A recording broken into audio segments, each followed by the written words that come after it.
retired in '04. We bought a little farm, got animals, alpacas and horses.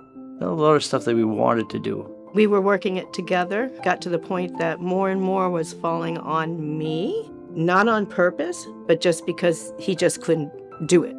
I started feeling kind of nauseous, so I went to see one of the doctors over there, and he said I was diagnosed with HCM. They recommended a pacemaker defibrillator at the time. About 4 years later, I had a heart attack. From there, I was diagnosed with AFib. I go pick up my grandkids at parent pickup at school.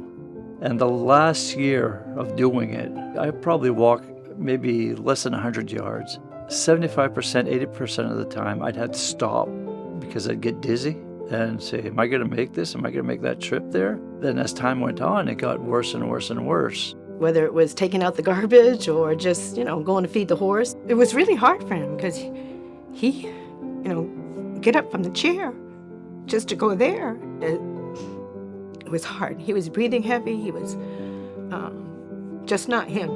So I'd known Mike now for 2 years. He was diagnosed with atrial fibrillation back in 2015, and he had had cardioversion, which is pretty much reset the heart to normal rhythm. It's like rebooting a computer. But that didn't work, and his AFib was just left to stew over time. And we know that with atrial fibrillation, it's a progressive disease. It progresses to a point where you have atrial fibrillation every day for at least 1 year, which we call long-standing persistent atrial fibrillation. So that's what Mike had at this time, and we talked about options for durable therapy, and we arrived at what we thought would be best, which would be hybrid atrial fibrillation ablation.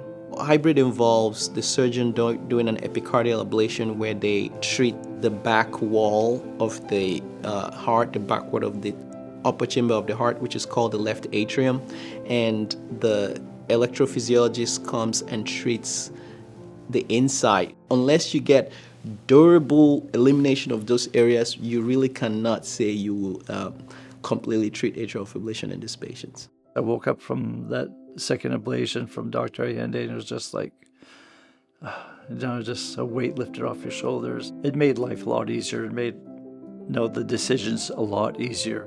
Every day is like a new challenge. It's, can I make it to the mailbox to get the mail? Can I go to a ball game? This is wonderful. You're back to where you were 10 years ago or 4 years ago or 3 years ago. The patients with long-standing AFib, if we can get them out of that, they get a huge benefit. That's something that we wanted to be able to provide for the patients in the community. To get Mike to smile after that, it was amazing. That's how good it was for him. And I know it will be for anybody else that chooses to go that path. My wife and I celebrated our 50th anniversary. 50 years is quite a while, is quite an achievement.